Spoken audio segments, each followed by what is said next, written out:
मंत्री संजय शिरसाट यांच्या मुलानं 67 कोटींचं हॉटेल घेतलं कसं असा सवाल अंबादास दानवे यांनी विचारला।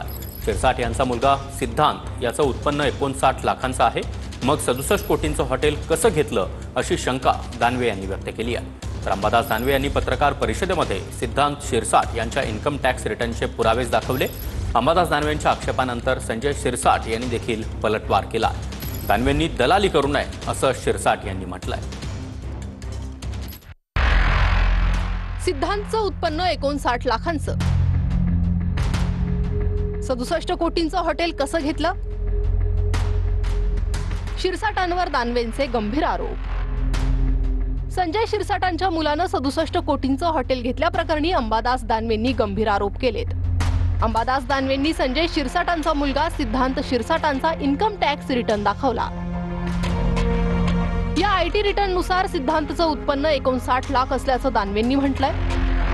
59 लाख उत्पन्न असताना सिद्धांत 67 कोटींचं हॉटेल कसं घेऊ शकतो असा प्रश्न दानवेंनी उपस्थित केलाय।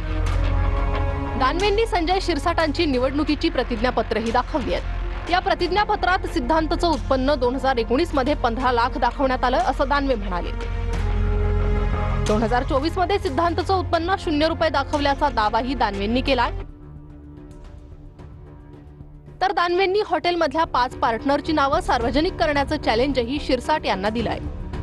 हॉटेलमध्ये 5 पार्टनर सांगतात, मग 2 पार्टनरचीच माहिती असल्याचा आरोप दानवेंनी केलाय।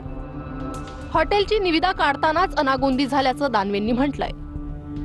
हॉटेलच्या मुद्द्यावर शिरसाटांनी मराठी लोकांनी व्यवसाय करू नये का असं उत्तर दिलंय।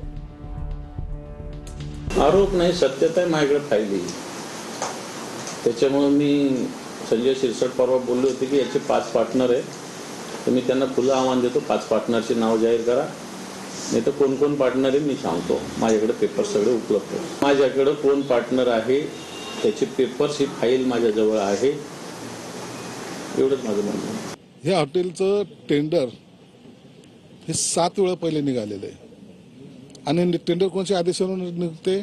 न्यायालयाच्या। तुम्ही न्यायालयापेक्षा मोठे आहात का? आणखीन ॲग्रीमेंट नाही, काही नाही, पहिलेच बोंबलायला सुरुवात केली। किती पार्टनर आहे, काय पार्टनर आहे? तुमच्या पोटात दुखते का? दलाली करताना तुम्हाला लाज नाही वाटत? माझ्या मुलांनी कष्टाचं खावं ही माझी भावना आहे आणि त्याच्यासाठी कोणी काय किती असे आडवे आले ना, मी त्यांना मोजतही नाही।